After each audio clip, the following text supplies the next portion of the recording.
का प्रेम हमको हर बार छत्तीसगढ़ खींच करके ले आता है।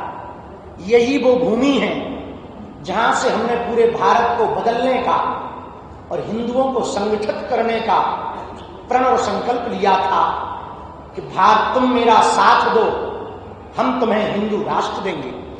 यही वो भूमि है जहां पर पूरी दुनिया के नास्तिक विरोधी जो सनातन और हनुमान जी को नहीं मानते थे, उन्होंने हमारा विरोध किया था, लेकिन हनुमान जी की अनुकंपा और हिंदुओं के प्रबल सामर्थ्य सहयोग के कारण इसी रायपुर की गुड़ियारी वाले हनुमान जी में सनातनियों की विजय हुई थी।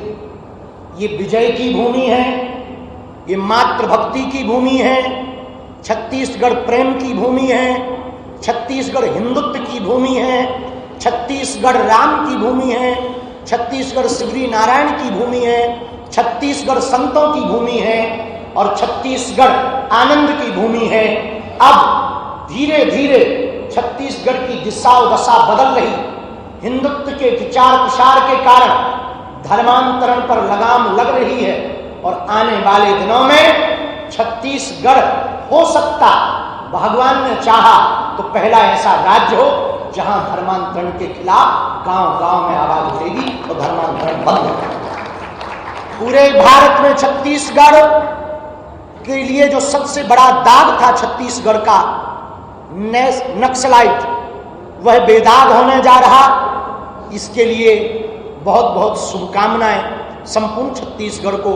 और जो भी सिपाही अपने प्राणों की बाजी खेलकर जमीन पर उतरकर गांव गांव में अपने बलिदान के भय से दूर होकर बिल्कुल डट करके सीना तान करके नक्सलियों का सामना कर रहे हैं और उनको ढेर कर रहे हैं, और धीरे धीरे यह दाग छत्तीसगढ़ का अब बेदाग हो रहा है।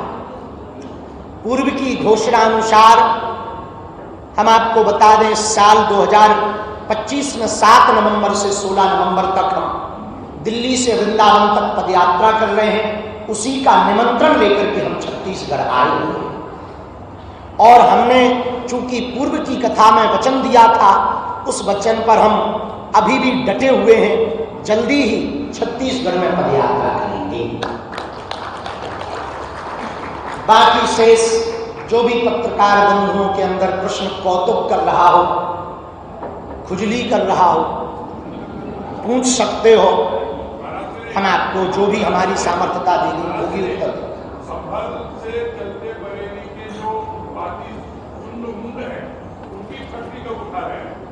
यूपी में अभी पदयात्रा है, फिर संभल हम जाएंगे और उन नक्कटों की भी ठटरी मारेंगे। चिंता मत करो, देश का ऐसा कोई कोना नहीं होगा जहां हम नहीं जाएंगे और हिंदू विरोधी लोगों की ठटरी और गठरी दोनों बांधकर या तो देश निकाला करवाएंगे या उनकी घर वापसी करवाएंगे।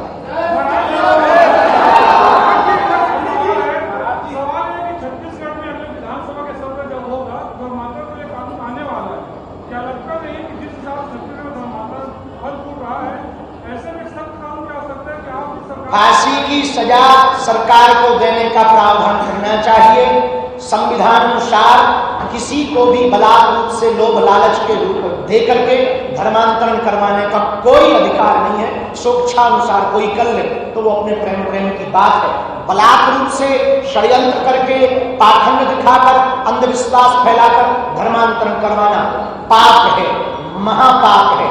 इसके खिलाफ सरकार को फांसी का प्रावधान लाना चाहिए।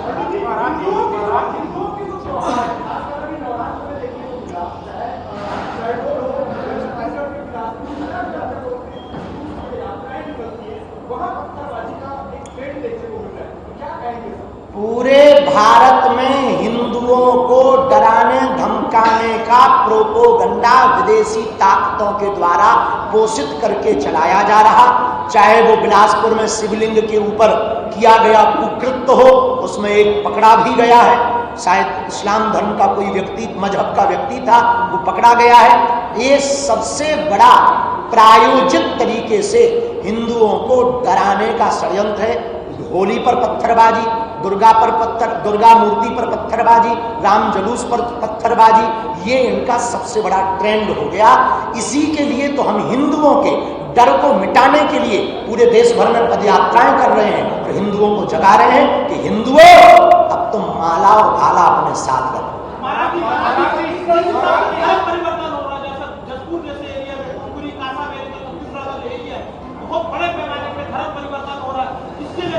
सरकार को अपनी नींद इसके लिए और खोलनी चाहिए। शायद यहाँ की सरकार थोड़ा सक्रिय हो रही है और सक्रिय होने की आवश्यकता है और वहाँ के स्थानीय हिंदुओं को सक्रिय होने की आवश्यकता है और खासकर जो धर्मांतरण कर रहे हैं उनको जगाने की आवश्यकता है। स्वधर्मे निधनम श्रेया पर धर्मो भयावह। अपने बाप को ही बाप कहो, पड़ोसी के अंकल को बाप मत बनाओ।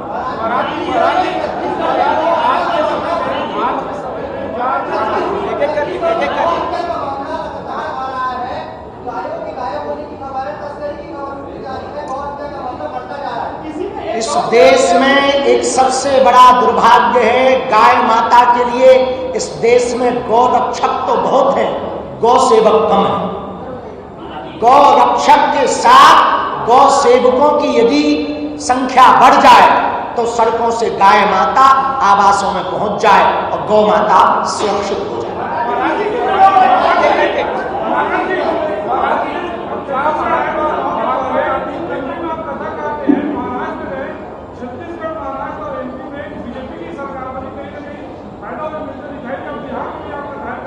तुम्हारी जय हो, न जाने कौन सा पानी पी कर आए।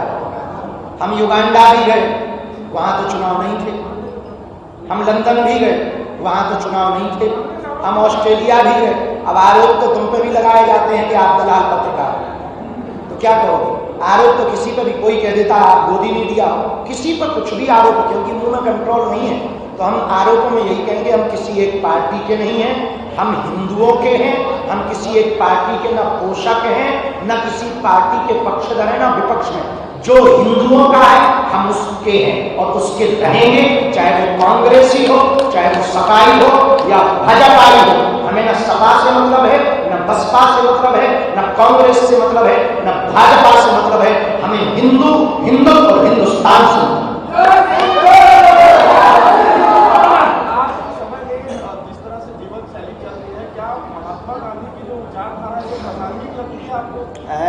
महात्मा गांधी की जो विचारधारा है, क्या विचारधारा आपने महात्मा गांधी की पढ़ी है? उनकी जो विचारधारा है कौन सी ऐसी? जवाब ना दो, जो ये कहते हैं कि कुछ बोलो नहीं, अहिंसा धर्म है, इसमें कोई संदेह नहीं है। लेकिन जब कोई बलात् रूप से आपको मारने आ जाए तो स्व की रक्षा करना भी धर्म है, इसको भी नहीं भूलना चाहिए। अहिंसा परमो धर्म, हिंसा धर्मो तथैव च। आगे का श्लोक है, अहिंसा परमो धर्म, हिंसा धर्मो तथैव च। फिर भी कोई हम पर हिंसा करे, हमें मारे, तो आत्मरक्षा करना संविधान में भी धर्म है और अध्यात्म पुराणों में भी धर्म है।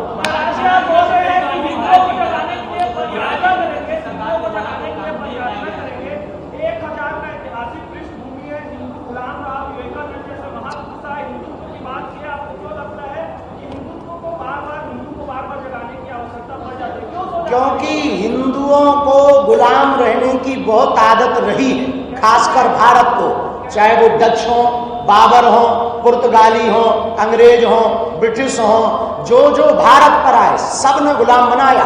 और भारतीय इतनी सुसुप्त और अहिंसा पर चलने वाले लोग हैं, वो कहते भैया हमें लड़ना नहीं है, जो करना सो कर लो। पर हमारी विचारधारा थोड़ी अलग। हमारा मानना है कि हम किसी को मारे ना, तलवार ना उठाएं, पर विचारों की आवाज तो उठाएं। लेकिन सनातन में ऐसी कौन सी कमी है कि दूसरे धर्म के लोग, दूसरे समुदाय के लोग अमीर अमीर हो रहे हैं, गरीब गरीब हो रहे हैं, ये सबसे बड़ी कमी है सनातन में। अमीर गरीबों का सपोर्ट नहीं कर रहे हैं, ये सबसे बड़ी कमी है सनातन में। सनातन में जातिवाद सबसे बड़ी कमी है। जातियों के नाम पर वैमनस्यता फैलाकर, ऊंच नीच का भेदभाव दिखा करके लोगों को हीनता लगती है तो वो दूसरे मजहब में सम्मान पाने के लिए चले जाते हैं। इसी की लड़ाई हम लड़ रहे हैं। हिंदू हिंदू, भाई भाई, हम सब एक हैं, ताकि आपको धर्मांतरण की आवश्यकता नहीं। आज बहन तुम नहीं बोल रही हो, क्या बात?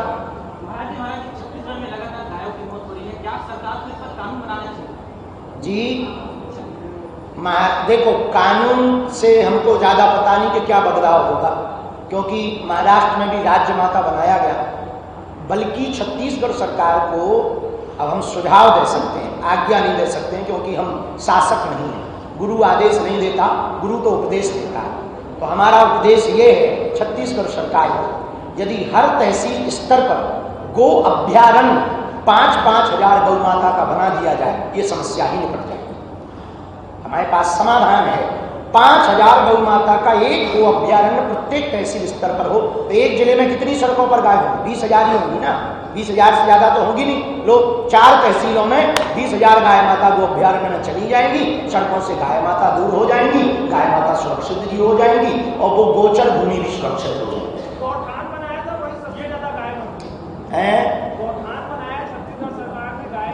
गायों की देखभाल नहीं होगी तो अपराध भी लगेगा। गो अभ्यारण्य का मतलब क्या है? स्वतंत्रता।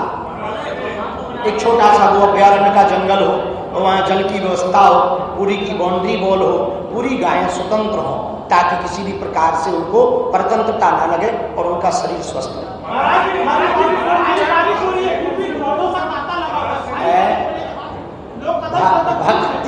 भक्ति पर बारिश खलल नहीं कर सकती। रायपुर में यही एक नई चीज कल देखने को मिली है। इंद्रदेव भी बागेश्वर बालाजी के भक्तों का बाल बांका नहीं कर पाए। वो वहां बरसते रहे, अंदर पंडाल में कथा बरसती रही, बाहर से इंद्र देवता भिगाते रहे, अंदर हनुमान की कथा भिगाती।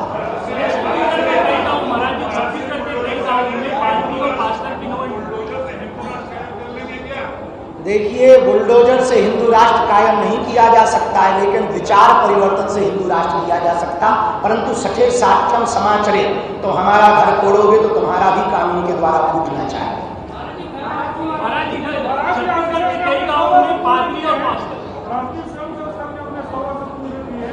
शताब्दी वर्ष की बहुत शुभकामनाएं। राष्ट्रीय स्वयंसेवक संघ ने गांव-गांव, गली-गली में प्रत्येक व्यक्ति के हिंदुत्व की विचारधारा को बचाने का प्रयत्न किया। डॉक्टर हेडगेवार जी की परंपरा, उनकी विचारधारा ने पूरे देश में एक नई क्रांति खड़ी की। हम इसके लिए संपूर्ण स्वयंसेवक संघ के सभी सदस्यों को शताब्दी वर्ष की बहुत बहुत धन्यवाद और साधुवाद देकर के शुभकामनाएं दे रहे हैं।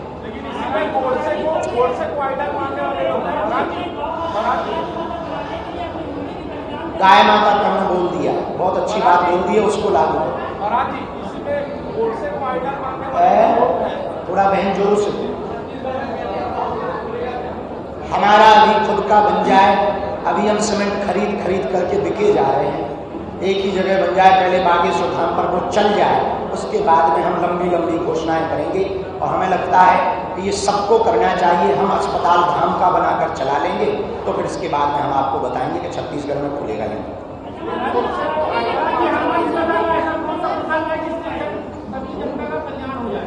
हनुमान कथा का सबसे बढ़िया प्रसंग है, कितने भी बड़े बन जाओ पर विनम्र रहो। हनुमान जी से ये सीखो, विनम्रता यदि आपके जीवन में आ जाएगी तो जीवन में आधे से ज्यादा झंझटें तुम्हारी ऐसी निपट जाएंगी। आप बड़े पत्रकार बन जाओ तो फिर प्रोटोकॉल देखोगे, घड़ी देखोगे, टाइम पे नहीं आया, बाहर में गया, हम नहीं लेंगे अब इंटरव्यू, हम जा रहे हैं। उससे होगा क्या? नुकसान दो होगा। एक तो माइंड पे आपको टेंशन आएगी, प्रेशर आएगा। दूसरा, आपको बहुत कम लोग लाइक करेंगे। तीसरा, स्वीकारोक्ति समाज से खत्म हो जाएगी। चौथा, आप जो है समाज से बाहर दृष्टि में, वैसे नहीं दृष्टि में। इसलिए विनम्र रहोगे, थोड़ा सा सामंजस्य करने की सामर्थ्यता रखोगे। ये हनुमान जी से सीख है कि हनुमान जी बलवान भी हैं पर विनम्र भी हैं। हनुमान जी बुद्धिमान भी हैं पर विनम्र भी हैं। हनुमान जी विद्यावान भी हैं पर विनम्र भी हैं। हनुमान जी सामर्थ्यवान भी हैं पर विनम्र भी हैं। हनुमान जी सकल गुण निधान भी हैं पर विनम्र भी हैं।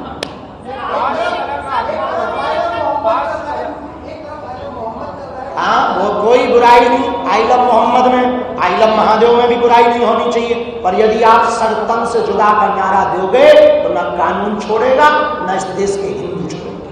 सर, आपको नहीं लगता कि जिस तरीके से मुस्लिम और अन्य समाज के लोग होते हैं वो अपने धर्म को लेकर जो किताबें होती हैं उसका अध्ययन करते हैं, केवल हिंदू एक ऐसा समाज होता है जबकि बाकी के लोग पढ़ते हैं कि रामायण महाभारत बाकी ग्रंथों का नॉलेज नहीं रखते, तो इसलिए कुछ पढ़े लिखे हिंदुओं पे धर्म के नाम का फोबिया हो गया। अब पूछिए कैसे? उनको लगता है कि बच्चों को इसमें पाड़ना मूर्खता है, अपितु देश को बचाने के लिए सर्वोत्तम उपाय यही है, राष्ट्र को बचाने के लिए, अपनी संस्कृति को बचाने के लिए, कि प्रत्येक भारत के मंदिरों में हर रविवार को 3 घंटे का ट्यूशन सनातन संस्कृति का यदि मुफ्त में देना प्रारंभ किया जाए तो बच्चों की संस्कृति भी बचेगी, भारत के संस्कार भी सुदृढ़ होंगे, हिंदू धर्म भी प्रबल होगा। सरकार को एक चैप्टर इसका लगाना चाहिए, यदि सरकार हिंदूवादी विचारधारा को मानती है तो। यदि नहीं मानती, सर्वधर्म समभाव मानती है तो कोई बात नहीं, इस बात को प्रोत्साहित दे दे कि वो गुरुकुलम खोलने के लिए कुछ प्रोत्साहित कर दे। पाश्चात्य कला का प्रवेश जो है भारत में देखने को मिल रहा है, कपड़ों को लेकर काफी विवाद होती है। कभी कपड़ों पर हम कुछ बोलेंगे तो लंबा विवाद गहरा जाएगा। इस देश में लोग तुरंत कह देते हैं कि आपकी बड़ी छोटी मानसिकता है। हम यही कहेंगे कि यदि कम कपड़े पहनना मॉडर्न जमाना है तो सबसे बेहतरीन मॉडर्न भैंसिया है वो कपड़े ही नहीं पहनते। हाँ जी, तो हम क्या गलत करने वाले हैं? पढ़ाई करना क्या बुराई है? मूसल चंदा सुनो, हम लगभग पिछले दिनों में 8 देशों की यात्रा करने गए, ऑस्ट्रेलिया, न्यूजीलैंड, युगांडा और फिजी और लंदन, बहुत देशों में जाने के बाद दुबई, ओमान, मस्कट, इन देशों की यात्रा हमने इस साल की, 8 देशों की। इन यात्रा को करने के बाद ये समझा कि हमारे पास जो हनुमान जी की कृपा है, पैरानॉर्मल शक्तियों, नेगेटिविटी को दूर करने के लिए, नकारात्मक शक्तियों को दूर करने के लिए, उसके लिए विदेशों में हमें मान्यता कम मिलेगी जब हमारे पास कोई डिग्री होगी, क्योंकि पढ़े लिखों को तो डिग्री चाहिए। तो कैम्ब्रिज ऑक्सफोर्ड यूनिवर्सिटी में एक चैप्टर प्रारंभ हुआ है पैरानॉर्मल के लिए। पैरानॉर्मल के लिए, पैरानॉर्मल शोध पर बहुत लोगों ने पीएचडी की है। हमने भी सोचा कि हमें ये अपना काम तो जिंदगी भर सेवा जो बालाजी ने आशीर्वाद दिया वो करना है, लेकिन भारत में तो कर पाएंगे, विदेशियों के भूत कैसे भगाएं? तो उनका हमने तोड़ निकाला है कि हम कैम्ब्रिज या ऑक्सफोर्ड यूनिवर्सिटी में पैरानॉर्मल पर पीएचडी करेंगे, फिर बताएंगे कि भाई साहब पढ़ के आए हैं, हनुमान जी की कृपा तो है ही भी है, पढ़ाई भी साथ में, एक और भूत भीतर नहीं रहेगा।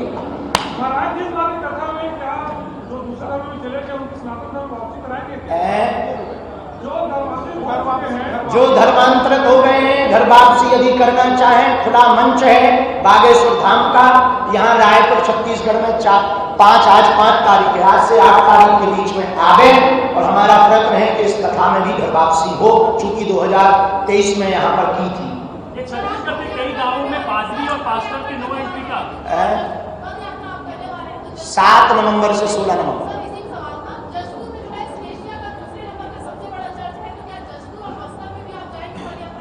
देखो, हमने यहाँ के माननीय जी को कहा था कि हमारी कथा की अनुमति हमको जसपुर में दो, पर किन्हीं कारणों से अभी तक हमें नहीं मिली।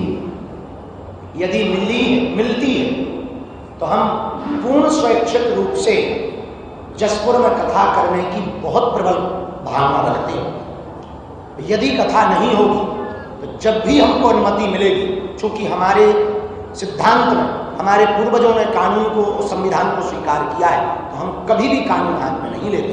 इसलिए जब भी हमें अनुमति मिलेगी तब हम बस्तर क्षेत्र में कथा, नहीं तो पदयात्रा तो करेंगे। सभी वरिष्ठ नेता आ रहे हैं, तो क्या एक बार फिर से पहल करेंगे कि अनुमति मिल जाए कथा करने की? एक बार कहा जा सकता, अब किसी को हमारी बात का ये एक ही बार ही गंभीरता ना हो। हम एक बार तुम्हें समझाएंगे, जब ना समझो तो हम समझ जाएंगे कि तुम्हें नहीं समझना है, हम ही समझ जाते हैं। नहीं समझने वाले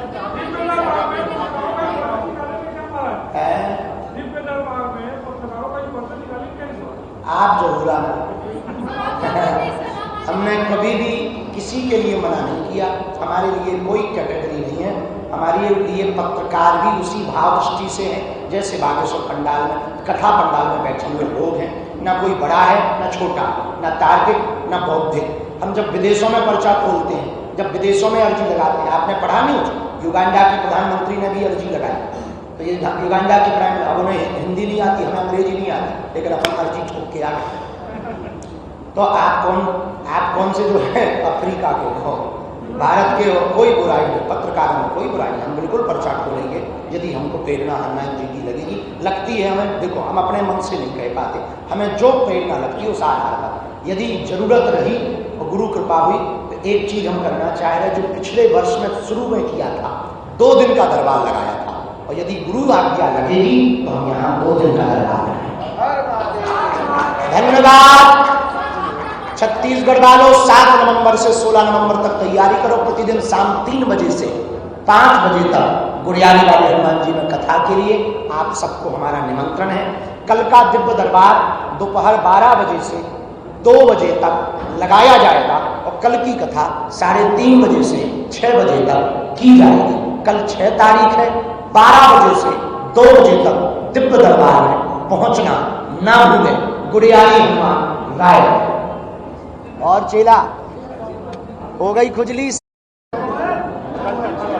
नहीं, 16 नवंबर को हिंदू राष्ट्र बनाने का प्रण होगा, संकल्प होगा। हाँ, हिंदू राष्ट्र तो बेचारा हमारे छतरपुर से तुम्हारी दे रहा है का खुजली कर बमीठा गरई के हो तुम हमारे मोतर इतने का कर रहे अब बन गए आज तक देखिए। बहुत सुंदर, बहुत अच्छा है, बहुत अच्छा। आप लोगों का प्रेम हम कभी नहीं भूल पाएंगे। छत्तीसगढ़ के रायपुर के पत्रकारों का कभी सहयोग नहीं भूल पाएंगे। पूरे जीवन भर के लिए पूरे पत्रकारों को धन्यवाद, खासकर रायपुर के पत्रकारों को धन्यवाद। और एक मांग हम जरूर करेंगे, सरकार को पत्रकारों की सुरक्षा के लिए भी कुछ ना कुछ ध्यान देना चाहिए, क्योंकि आप लोग अपने प्राणों की बाजी लगा करके बहुत लड़ते हो, हम देखते हैं। और बंगाल में दादा कब पागल है हमें, हम भविष्यवाणी नेताओं पे नहीं करते। राजनांदगांव में सुबह 8 गायों को रॉन्ग में निकल गए मेरे सामने। राम राम राम। 8 गाय हे हनुमान। बस एक बच्चा बचा था।